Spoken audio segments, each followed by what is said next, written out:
Despite the blustery conditions, organisers say they were pleased with the attendance.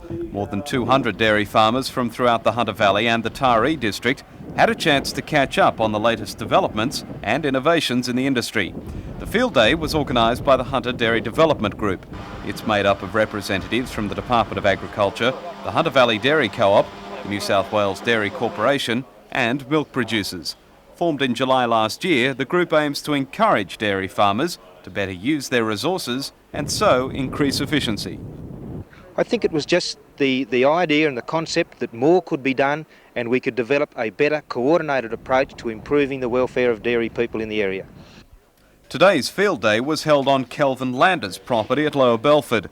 Mr. Landers is just one of a number of dairy farmers who are upgrading their operations to boost efficiency and production. People have been forced to get it to be a larger operator, and they need to make the milking more efficient. They need to be able to get a greater throughput of cows, double the throughput if they can.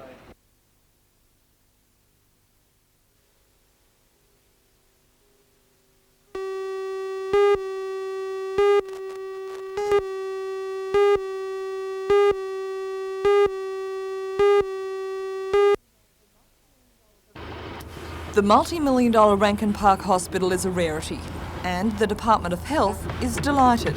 So far it looks set to be completed by Christmas 1989, and patients and staff should be moving in by mid-1990, almost 6 months ahead of the date estimated by the department. The builders, McCloy and Hutchinson, are bemused by all the fuss. They say they're right on the schedule they set, but like most other expectant developers, the Health Department allowed time for bad weather, industrial strife and other mishaps that plagued the industry. Chief Executive of the Greater Newcastle Health Service, Dr. Owen James. Well, like all good things, it's a good idea. It's been very well managed, and the workforce has been very much behind the project.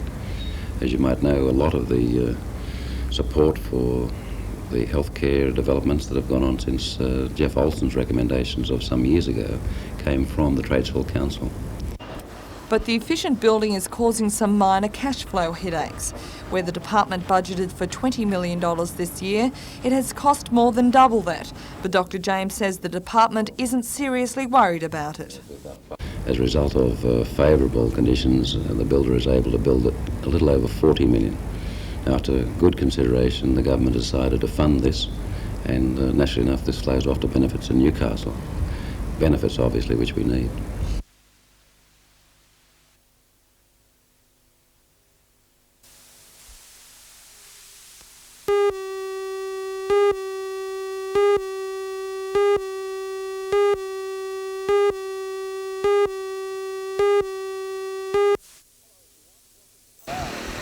Hello everyone, welcome to this week's edition of Country Report.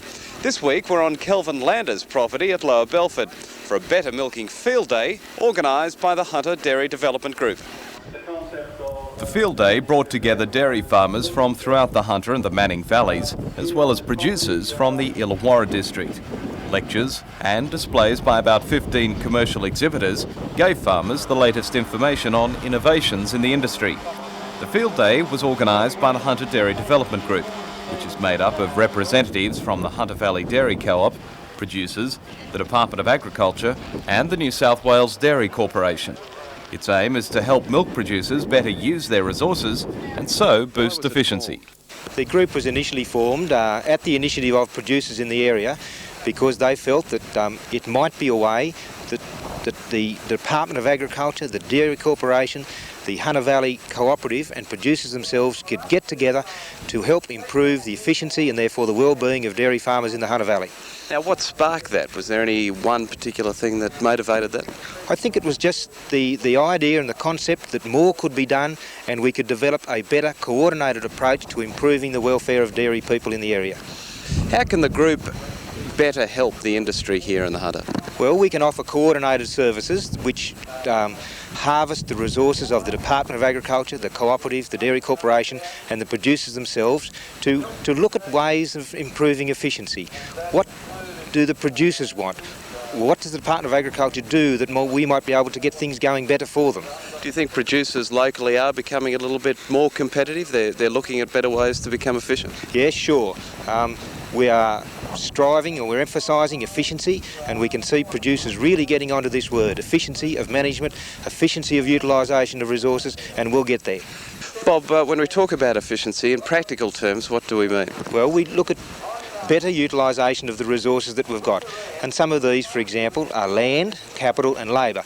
Now let's look at what we've got here. We've got new designed herringbone bales, which mean a better utilisation of man hours in the milking shed. More cows through quicker in better conditions for the person milking. Bob, finally then, about today, a good reaction? Beautiful, tremendous. We're overwhelmed really. It's slightly embarrassing. We didn't expect to get so many people here. And I think it points to the fact that producers are becoming confident that what the development group is doing is what they wanted to do, and that we're a worthwhile group and helping them to increase their efficiency and their well-being. Electricity is vital for the operation of the dairy, and Shortland Electricity was on hand to give the best advice on using power. If the people that are using power are on their best possible tariffs for their enterprise, whatever they're using, I think they're halfway there to winning, and it gets our image in the fuel suppliers in a good light. The field day was held on Kelvin Landers' property at Lower Belford. It was chosen as Kelvin has upgraded his dairy over recent years. Oh, well, my father bought this smaller property back in 1949, and in that 40-year period, or close to that now, we've had a number of smaller properties to get it up to what it is today. What are you mainly carrying at the moment? It's purely a dairy property with registered Holstein Friesian cattle. We milk about 124 head here at the moment for around 600 gallons of milk per day. Now, you've undertaken some major improvements on the property. Can you tell us about those? Oh, well, 5 years ago we were forced into the situation of doing something really major in regard to the dairy. The old dairy was beyond repair virtually, and so we built this new herringbone setup here. Now, how does that operate? Oh, well, it's different to a conventional dairy in that you can have the operator in between two rows of cows. We have 8 cows up either side of the operator, and actually 16 cows are being milked at the one time in this dairy. Okay, so are you finding more and more farmers getting involved with more improvements like this in the area? Yes, it's a very, very great interest in the herringbone setup these days. People have been forced to get it to be a larger operator, and they need to make the milking more efficient. They need to be able to get a greater throughput of cows, double the throughput if they can. Meantime, at Gloucester, the 29th annual All Breeds Bull Sales attracted record interest. Over the last few years, the Gloucester sales have gained a strong reputation. It's now the biggest all breeds sales in New South Wales. This year, about 600 bulls in 9 breeds of cattle were on offer. Strong interest came from the Hunter, the New England region and the Gloucester district. But there was an increasing demand from buyers from the North Coast and the northwest of the state. The 3-day sales began with a showing of quality Devon bulls and females. About 18 studs were represented from as far away as Goulburn, the Northern Tablelands and Mudgee. But the most successful exhibitor was a local, C.A. Laurie and Sons of Gloucester. At the sales, an Australian record was set for a herd Devon bull. L.E. and M.A. Grant of Gloucester paid $5,800 for the beast, which was sold by M.O. and B.M. Groth of Barraba. The record sale continues Gloucester's reputation as a major centre for the Devon industry. The Devon breed is one of Australia's oldest and is now enjoying a resurgence in popularity. Well, they're a breed of cattle that have been in Australia for a long time. In fact, they go back to the early settlers. And today you see them spread right throughout the nation. From one side of Australia to the other, you find them in lush country and you find them in hard country. And over the years, they've achieved an outstanding reputation for their ability to perform in harsh country.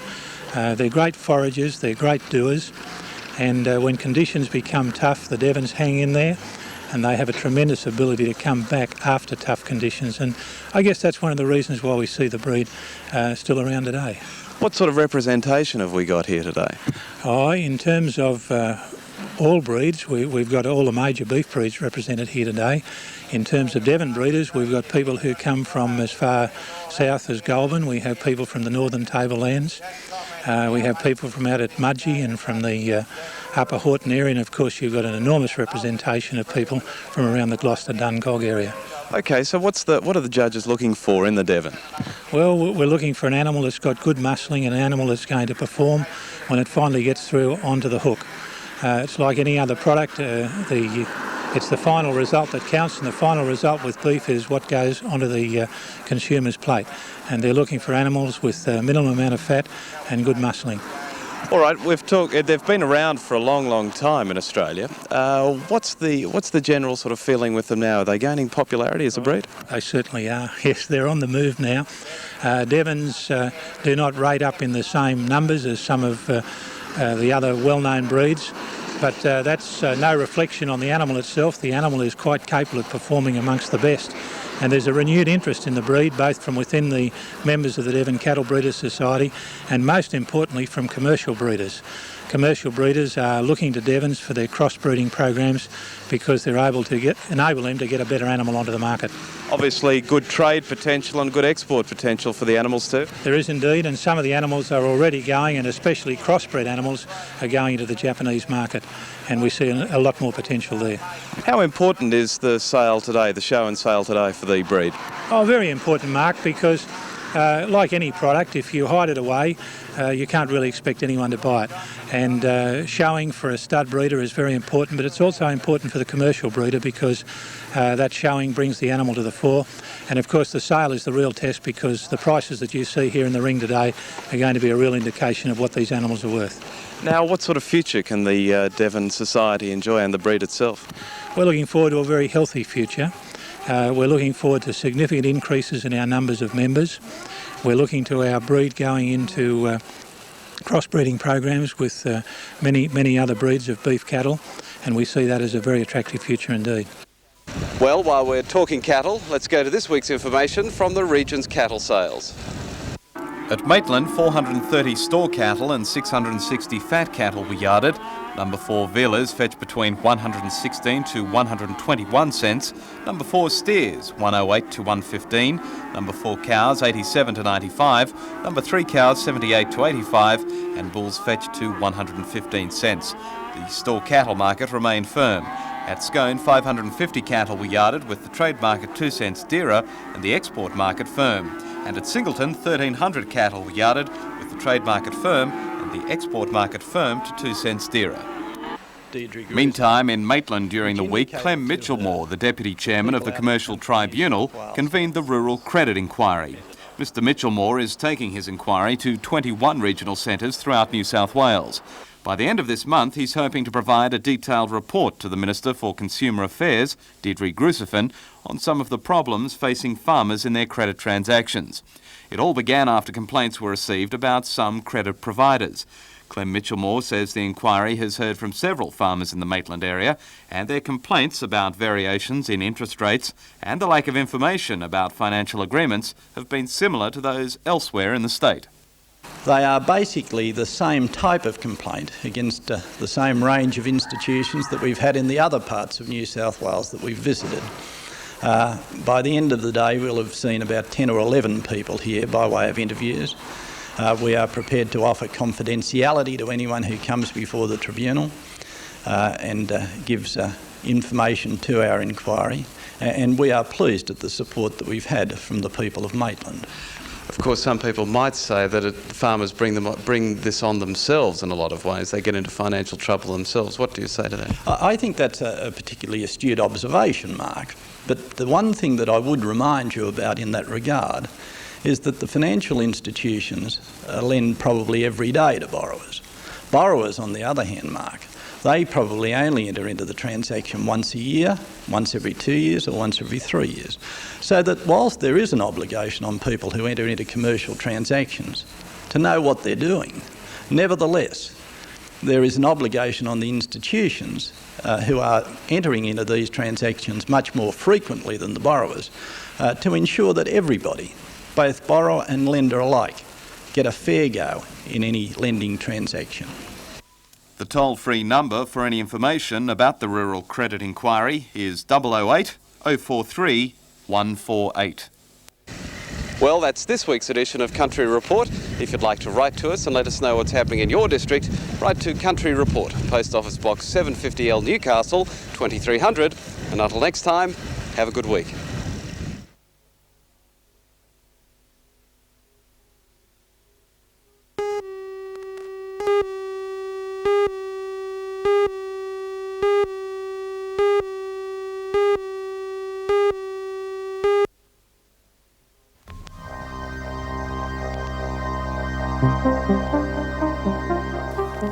The exhibition covers the recent work by 18 of Australia's contemporary artists.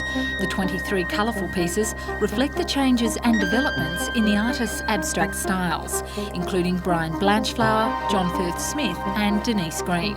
The sheer size of most of the works depicts the endless boundaries of the subject matter, highlighting texture. These artists are mid-career artists who've developed critical recognition for their work. Their works are in major collections, and so it's really, we're at the cutting edge of art, I think, with some of these artists. Accompanying the exhibition is this colourful education kit, which has been sent to all primary and high schools in the region. It provides useful background information about the artists and their works, designed to stimulate art appreciation among the younger critics.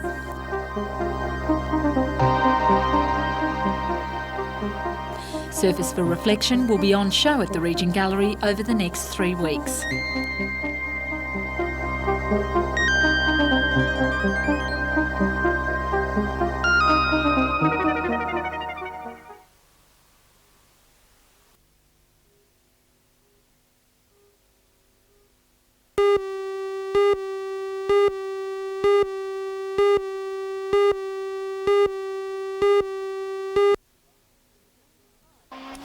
It's been described as the Bathurst of the Hillclimb circuit, and until you've driven on those hairpin bends and open corners, it's hard to appreciate the truth of that statement. The course, which is a little over 1 kilometre, is one of the most gruelling circuits in the New South Wales Hillclimb Championships. With today's fine weather, last year's record of 42.64 seconds looks set to be broken. And last year's winner, local driver Warren Brown, will have some tough competition for a share in the $3,500 prize money. The action will continue until 5 o'clock this afternoon.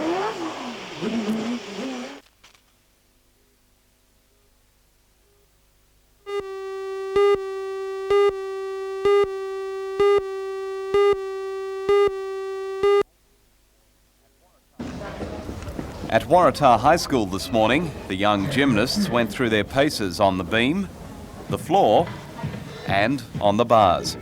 It's the first time the Hunter region has hosted the titles, which this year attracted competitors from Port Macquarie, Inverell, Gunnedah, Armidale and Corindai.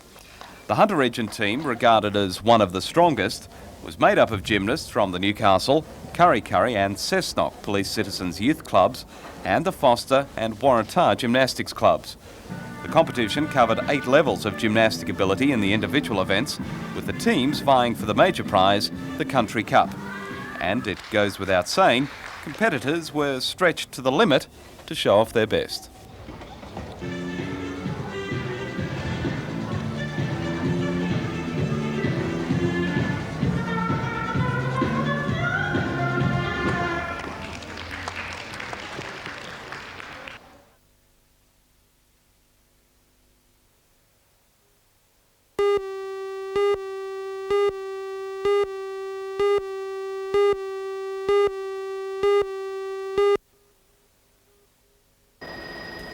The Public Works category was won by the Department of Main Roads for their stretch of the National Highway between Calgary and Somersby. This 15-kilometre stretch cost $80 million and includes the impressive twin bridges over the Mooney Mooney Creek. It stands some 16 metres higher than the deck of the Sydney Harbour Bridge. Highly commended in this category was the Electricity Commission for its water management system at the Bayswater Power Station. Highly commended in the Building and Civil Design category was Rankin and Hill for their work on the Hamilton College of TAFE, which includes the Innovative Food Technology School. The winner of the Manufacturing Facilities category is BHP. Engineers there have introduced integrated circuit technology while upgrading the performance of the No. 2 merchant mill main drives. The best engineering product was judged to be Gninnin's Tangara train, being developed for the State Rail Authority. Gninin will build 450 rail vehicles at a project cost of $530 million. The Resources Development category was taken out by GHD Planner West Proprietary Limited for its transshipment system linking Catherine Hill Bay with the modern Port Waratah coal loader. Part of that project included using the small bulk carrier, the Waratah, to move coal to the bigger Newcastle loading facility. The winner of the Engineering Reports and Procedures category is BHP Central Research Laboratories for new in-seam techniques for coal exploration. The system detects seam discontinuity ahead of mining. Highly commended in this category was the environmental impact study produced by Gutteridge, Haskins and Davey on the controversial National Highway section between Wakefield and Minmai. These divisional winners will now be considered for the National Bicentenary Awards to be announced next February.